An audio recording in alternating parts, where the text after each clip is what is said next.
영세율과 면세 관련된 단원 평가 실무 이론 문제 보겠습니다. 전산회계 1급 교재 보시면 되세요. 네, 전산회계 1급 교재 보시면 254페이지부터 255페이지까지 8문제가 있어요. 네, 그 문제 풀어보도록 하겠습니다. 다음 중 부가가치세 면세 대상 해당하지 않는 것은? 이라고 물어보네요.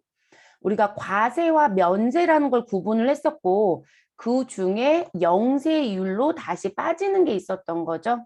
그럼 면세라고 하는 건 말 그대로 과세 대상이 들어가면 안 되는 부분이세요. 그래서 면세 대상에 해당하지 않는 것이라고 했으니까 면세에 해당하는 부분이 아닌 것. 그러면 결론적으로 과세에 해당하는 거 이렇게 보시면 되겠죠. 자, 시내버스 그리고 우등 고속버스 등의 여객 운송 용역 그리고 대통령령으로 정하고 있는 교육 용역, 주택에 대한 임대, 미가공 식료품. 그럼 지금 2번에 있는 교육 용역엔 대통령령으로 정하고 있는이라고 했으니까 무효가 얘기가 없어요, 여러분. 그러면 인허가를 받았다고 봐야 되겠죠. 그리고 주택은 규모를 따지지 말라고 했어요. 임대였을 때. 우리가 매매였을 때는 아니에요. 그래서 양도였을 땐 그렇지 않지만 임대였을 때는 국민주택 규모이든 국민주택 규모를 초과하든 관계가 없다. 자, 그리고 미가공 식료품은 농산물, 수산물, 임산물, 축산물 이렇게 나오는 부분. 그러면 2번부터 4번까지에 대한 부분은 누가 보더라도 면세에 해당이 됩니다. 그런데 시내버스나 우등 고속용역이라고 해서 들어져 있는 이 여객 운송용역은 제가 조심하시라고 말씀을 드렸었죠. 그래서 뭐라고 말씀드렸었냐면 운송은 사람과 사람이 아닌 것으로 구분하셔라.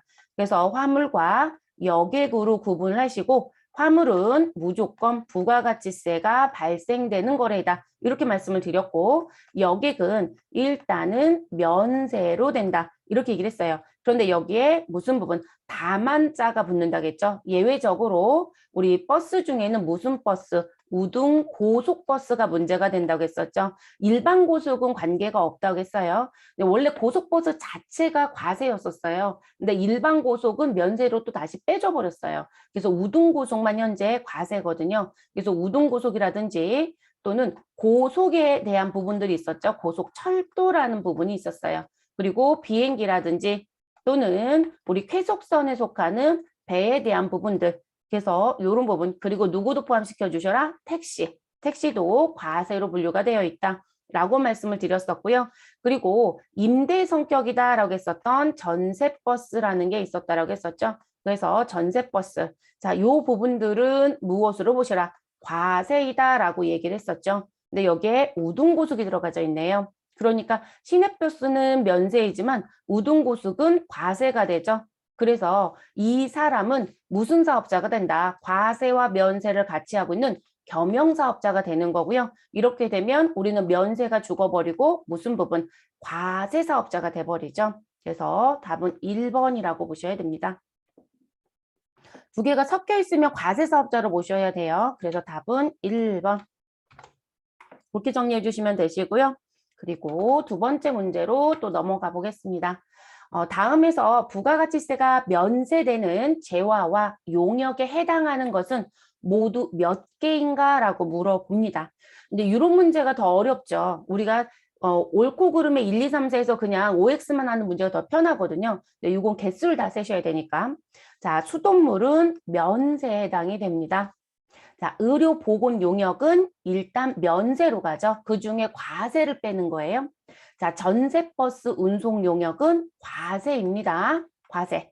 자, 주택의 임대는 면세로 보셔라. 자, 토지의 임대는 과세가 되죠. 이 토지도 조심하셔야 되겠죠, 여러분.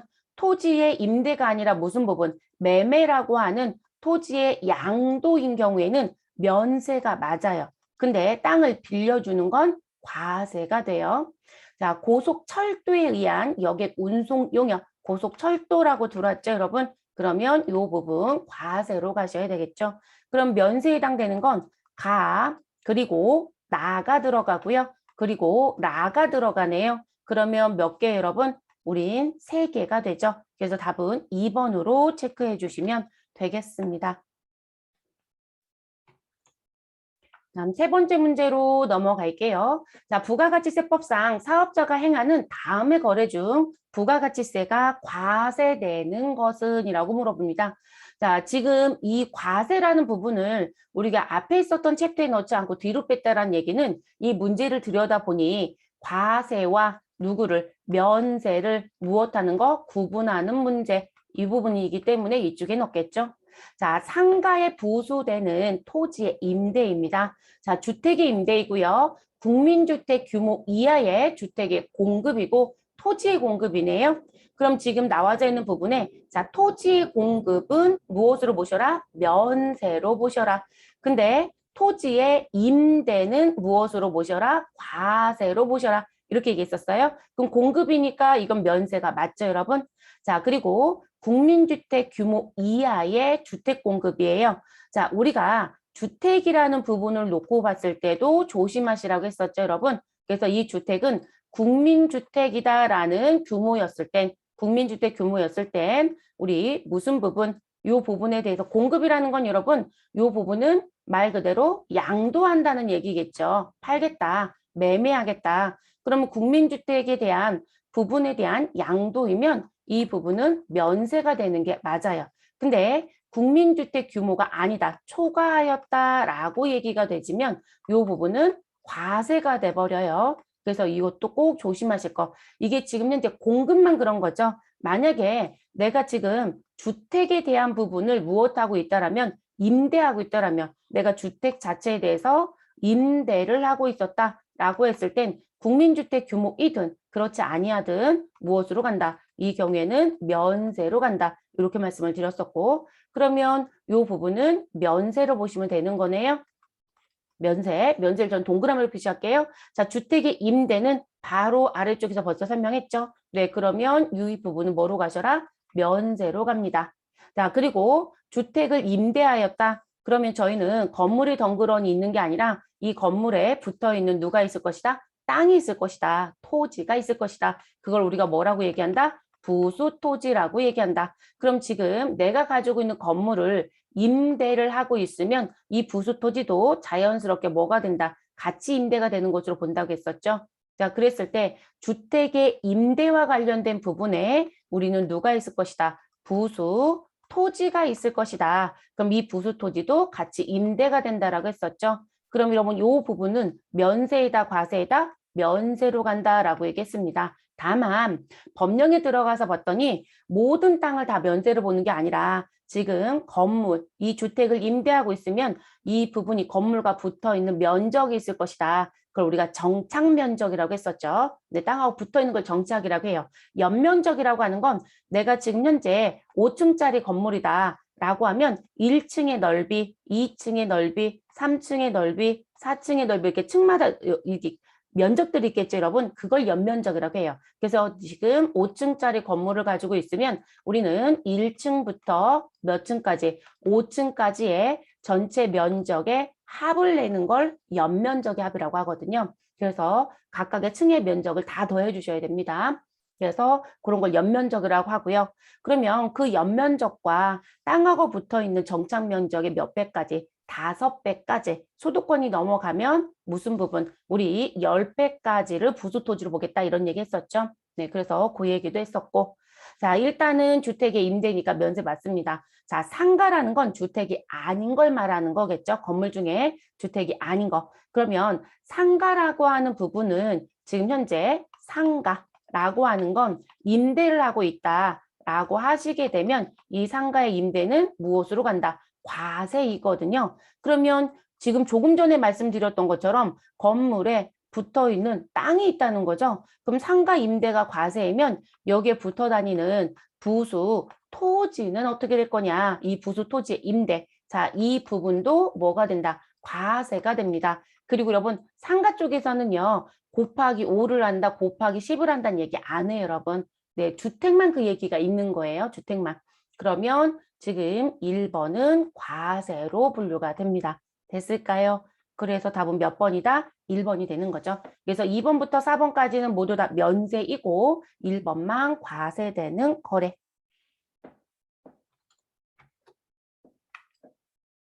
자, 네 번째 문제로 넘어갑니다. 다음 중 부가가치세법상 영세율 적용 대상에 해당하는 것은 자, 자동차의 대여 용역. 여러분, 자동차 빌려주는 건 과세 사업은 맞습니다. 그런데 이 부분이 영세율 적용을 하진 않죠. 자, 일정한 면적 이내의 주택 임대 용역. 자, 그러면 이 부분은 뭐로 가셔야 될까요? 면세이죠. 네, 주택의 임대 용역은 면세. 자, 선박도는 항공기의 외국 항행 용역인 거죠. 그래서 제가 이 부분을 얘기할 때 국내선이 있고 국제선이 있다. 이렇게 표현했을 거예요. 자, 국내선은 과세입니다. 그런데 국제선은 뭐가 된다? 영해세율을 적용할 수 있다고 얘기합니다. 그래서 3번은 과세에 해당되는 영세율 적용 대상에 들어옵니다. 자, 도서를 무엇하는 거? 매매하는 거, 도서를 공급하는 거, 그리고 도서를 빌려주는 것까지 무엇이다? 면세로 분류가 되죠. 그래서 답은 3번으로 체크해 주시고 마무리하시면 되겠습니다.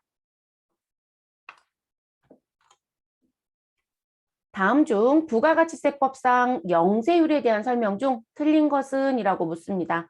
자, 수출하는 재화에 적용된다. 맞죠, 여러분? 우리 왜 영세율 적용 범위에 제일 먼저 들어오는 게 수출하는 재화. 이렇게 배웠죠, 여러분?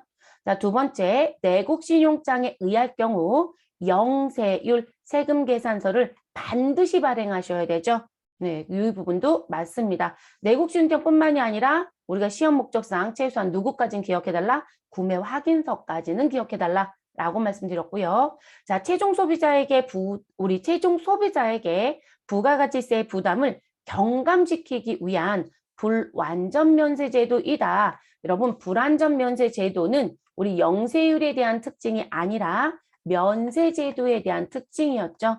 그래서 면세를 적용하는 이유는 소비자가 부담하는 세금에 대한 부분을 일정 부분 무엇해주기 위해서, 경감시키기 위해서 소득에 따른 부분에 배려가 전혀 없다라고 했었잖아요. 그것 때문에 나온 제도. 그래서 매출세액은 없고 우리가 매입세금 공제를 받을 수 없기 때문에 반쪽인 거죠. 그래서 불완전 또는 이거 다른 말로 뭐라고도 한다겠어요, 여러분? 부분 면세 제도이다. 이렇게도 얘기한다고 했죠. 그럼 영세율은 매출세액은 0이 되고 매입세액은 공제를 받기 때문에 부담하는 세금이 0처럼 돼버리는 거죠. 다 환급받아 버리니까. 그래서 영세율은 불완전이 아니라 완전 면세 제도이다. 이렇게 얘기를 또 했었습니다.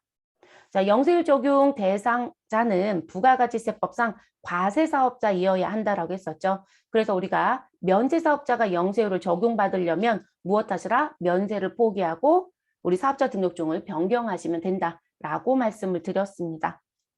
그래서 정답은 3번으로 체크를 해주시면 되겠습니다. 자, 6번째 문제로 넘어갈게요. 자, 부가가치세법상 영세율이 적용되는 것은? 이라고 얘기합니다. 자, 연탄과 무연탄은 누가 보더라도 면세에 속합니다. 다만 우리가 불을 지피는 용도, 불쏘시개 용도로 쓰는 건 과세가 되죠. 자, 복권과 공중전화는 면세의 분류로 보시면 되겠죠. 자, 여성용 생리처리 위생용품 면세입니다. 아기들 분유도 포함시켜 주셔야 되고요. 자, 내국진용장에 의하여 공급하는 재화나 용역은 영세율 적용이 되죠, 여러분. 그래서 우리는 재화만 받지만 제가 내국신용장 구매 확인서는 용역에 대한 거래도 당연히 개설을 할 수 있다라고 했어요. 그래서 용역자 잘못된 표현 아닙니다. 그래서 답은 4번으로 체크를 해주시면 되겠습니다. 7번째 문제. 자, 부가가치세법상 영세율이 적용되지 않는 것은 자, 수출하는 재화 영해세율 맞습니다. 그래서 영세율 적용 맞고요. 자, 항공기 외국 항행 용역 외국자 붙어 있고요. 영세율 적용 맞아요. 자, 국외에서 제공하는 용역 영세율 맞습니다. 대표적인 게 무엇이다? 해외 건설 용역이 국외에서 제공하는 용역이다라고 대부분 얘기한다. 라고 말씀드렸었고요. 자, 국가에 무상으로 공급하는 용역. 여러분, 우리 국가에게 무상으로 공급하게 되면 우리 공급으로 이 부분은 무상으로 공급하게 되면 이 부분은 과세 거래가 아니라 면세 거래가 될 수밖에 없어요, 여러분. 그래서 공급으로 보지 않는 경우들도 있고 그래서 면세로 정리가 되고요. 근데 우린 무슨 부분이냐면 유상이면 뭐가 된다? 과세가 된다. 이렇게 얘기도 했었습니다. 그래서 영세 적용되지 않는 건 4번으로 체크를 해주시면 되겠습니다. 답은 4번. 자, 8번째 문제 보겠습니다. 다음 중 부가가치세법상 영세율과 면세에 대한 설명 중 틀린 것은? 자, 이런 문제는 어떤 취지이신 거냐면 두 부분의 차이점 찾기인 거죠. 그래서 비교에 대한 문제. 자, 영세율은 완전 면세 제도이고 면세는 불완전 면세 제도이다. 또는 부분 면세 제도이다. 이렇게 얘기할 수도 있겠죠. 자, 두 번째, 영세율은 부가가치세법상 사업자만 적용을 받을 수 있고 면세 사업자인 상태에서는 영세를 적용받을 수 없어요, 여러분. 그래서 무엇 하시라? 포기. 근데 바로 3번에 포기 얘기가 보이네요. 자, 영세율과 면세가 동시에 적용되는 경우에는 면세를 포기하고 영세율을 무엇할 수 있다? 적용받을 수 있다. 가능하다라고 했었죠, 여러분. 우리 면세를 포기하는 사유는 두 가지밖에 없었어요. 제가 그래서 글씨만 따셔라. 그래서 영세율이 적용되는 사업을 하거나 또는 우리 학술이라는 표현을 할수라고 썼어요, 여러분. 학술이라는 표현을 얘기했었죠, 여러분. 그래서 이렇게 용어 따서 기억하셔라. 그 경우 아니고는 면세 포기를 할 수 없다라고 했었습니다. 자, 네 번째, 영세율과 면세의 경우 모두 부가가치세 신고 의무는 면제된다. 여러분 지금 2번에서 분명히 영세율은 부가가치세법상 사업자입니다. 라고 얘기했어요. 그럼 반드시 부가가치세법상 해당되는 신고와 의무라는 부분은 당연히 무엇 해야 된다? 이행해야 되는 거죠. 다만 면세는 부가가치세법상 사업자가 아니다라고 얘기를 하죠. 그러니까 이 면세 부분에 해당되는 사업자는 부가가치세법상 신고 의무는 이행한다 안 한다? 안 하죠, 여러분. 안 하고 무엇하는 부분은 있다? 협력에 대한 의무는 있다. 이런 얘기를 했었죠. 그래서 내가 세금 계산서를 무엇한 게 있을 것이다? 수취한 게 있을 것이다. 그래서 세금 계산서 합계표를 무엇해야 된다? 제출해야 된다라는 얘기를 했어요. 근데 그 제출의 앞부분에 무슨 부분? 매출이 아니라 매입처별 세금 계산서 합계표에 대한 걸 제출해야 된다라고 했었죠. 그리고 면세사업자는 대리납부라는 의무가 등장될 수도 있다라고 얘기했습니다. 이거 대리납부 이행 안 하시면 가산세부터요, 여러분. 네, 그래서 그 부분에 두 가지 협력 의무가 있고요. 그렇지 않고는 부가세 신고라든지 다른 부분은 하지 않는다고 얘기를 했었습니다. 그래서 난 부분 이 매입처별 세금 계산서 합계표도 여러분 제출해야 되는데 제출 안 하잖아요. 이것도 가산세 붙습니다. 다만 이 부분과 관련된 가산세는 이 사람이 부가세 신고를 안 하잖아요. 부가세 신고를 안 하니까 개인이면 소득세법상과 관련된 쪽에서 가산세가 나온다고 보셔야 되고요.